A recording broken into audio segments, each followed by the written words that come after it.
Hello, St. John's the Baptist, St. John the Baptist in Orlando, and everyone else partaking and joining in this digital revival.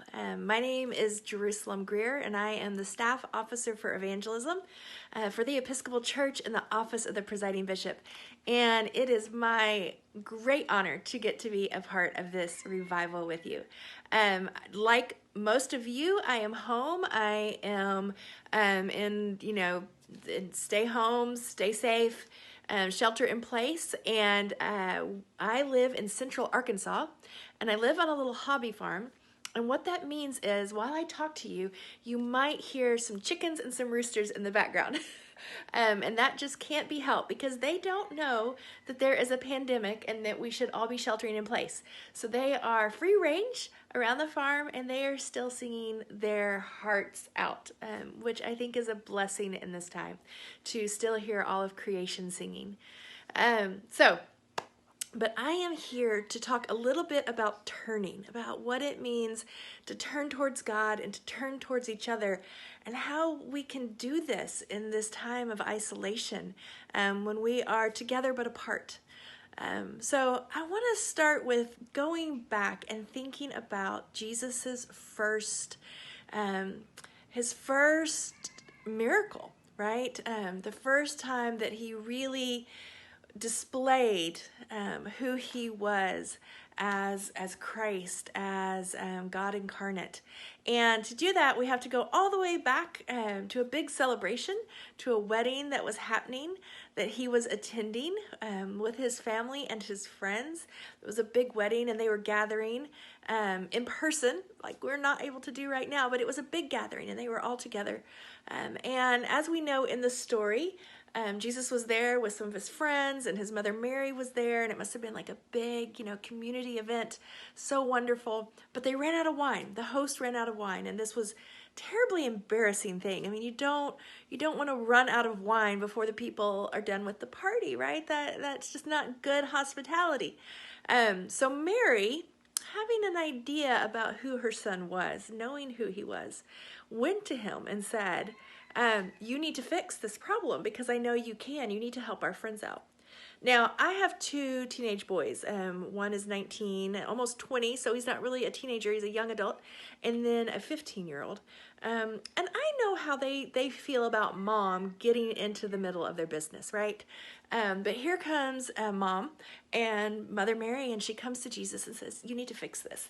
And he totally dismisses her. And he says, Mother, right? Actually, I think in the Bible it says woman. Now, I know what happens at my house if my children say woman to me. And sometimes you just have to let these things go, right? So, he's hanging out with his friends. He doesn't want to be disturbed. He doesn't want to have to work. This is not my time, right? Like, you don't know what you're talking about, Mom. She completely ignores him.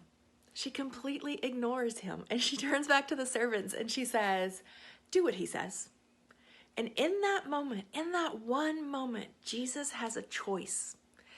Jesus can decide right then and there whether he is going to turn his will away from the things that he wants and towards the thing that God is calling him to, that God is using Mary, another person to call Jesus into. And he has to decide, do I do what I want to do and just hang out with my friends and not unleash this knowledge to the world and don't, I don't want to be bothered with all that. Do I do that? Or do I turn? Do I turn and follow what God is calling me to? And we all know he did. He turned, and that was his first miracle. In the Episcopal Church, when we have the gospel read, usually a deacon or a priest will bring the gospel into the middle of the congregation if they are able. And what do we all do? Again, we all turn. We all turn our bodies, our physical selves to the gospel so that the gospel is the center of all of our attention. And that's really what turning is all about. When we turn towards God, when we choose to turn towards each other, even in isolation, it is a moment where we are saying, you know what, God, I have plans. I had plans. I have things that I want to do. Maybe right now a lot of us are upset that our plans have been ruined. or that we want to do things. We want to go out. We want to go on vacations. We want to even to have wedding parties. There's so many things we want. We want to be able to provide for our families in the way that we had before, and we can't. We can't. Right now, what we are doing is we are turning towards God and each other by staying home, by praying for one another, for making time to connect with one another in ways that maybe we'd forgotten. Some of us have to learn how to use the telephone again and call each other. But all of this is around the idea of turning. Turning is simply just about letting go of our agendas and our plans for our life and our preferences for what's comfortable. A lot of us are having to turn away from the expectation of how we gather as communities of faith. Sure, those are the things that are comfortable to us. Those are the things that bring us joy and comfort and we know how to do.